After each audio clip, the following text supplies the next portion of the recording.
Noise, a guerrilla city intervention. Walk around any city in the world and you're swamped with visual images, all trying to communicate a story.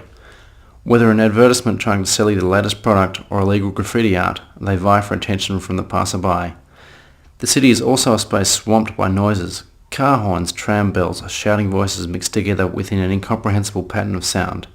As designers, we are used to employing the visual language to create our ideas. For our intervention, we chose to use sound as a tool to communicate our narratives. We selected 3 separate locations across the Melbourne CBD to test our intervention. The aim? To use a select number of sounds played along a thoroughfare to tell a story. Location 1. South Bank Rail Underpass, Melbourne City.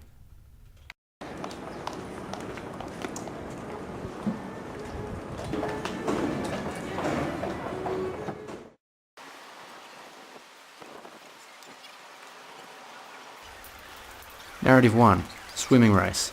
Starting siren. Dive into water. Water bubbling. Crowd cheering.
Security problem. Interesting. And the state aid of terrorism. Did the sound coming out and make any sense to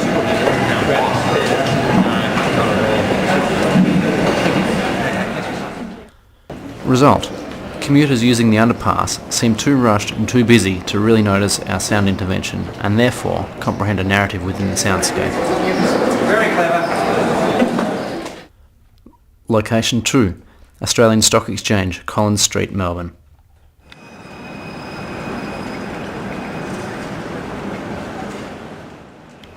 Narrative 2. Our sound intervention was intended as a commentary upon corporate culture in Melbourne. 1. Stockman with a whip. 2. Sheep herded into a shed with a dog. And 3. A cash register ringing.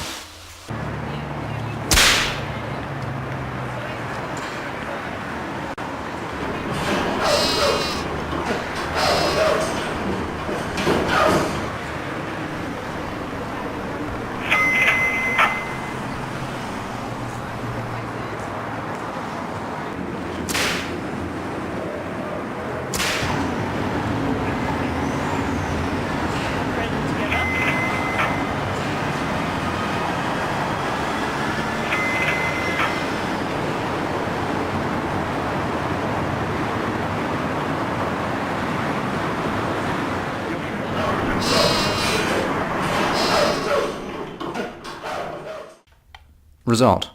People within the space thought us odd and perhaps a security risk. We were promptly told to leave the premises. People again seemed too rushed to even notice our sound intervention, let alone comprehend a conceptual narrative within a noisy environment. Location 3. Carlton Gardens, Fitzroy.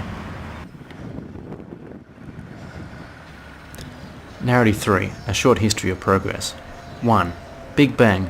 2. Dinosaurs. 3. Apes. 4. Industrial Revolution. 5. The Technology Age.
see any story in pieces put together, or?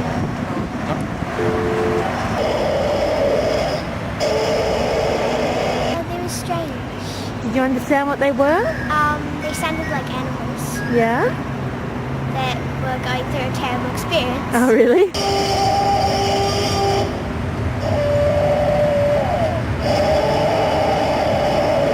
Some fleet-footed thief might run away with it. Yeah? They're pretty good around these parts.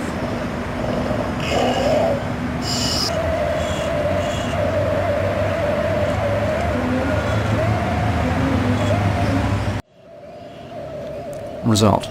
People within the park actually noticed our intervention this time. Perhaps this is due to the spatial qualities of the park and the mindset of the people within it. So next we decided to use both audio and visual cues in the context of a sound art installation. Location 4. Bowen Lane, RMIT, City Campus.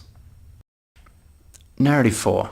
A short history of progress again, this time in the context of an audio-visual art installation.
One of them, I think,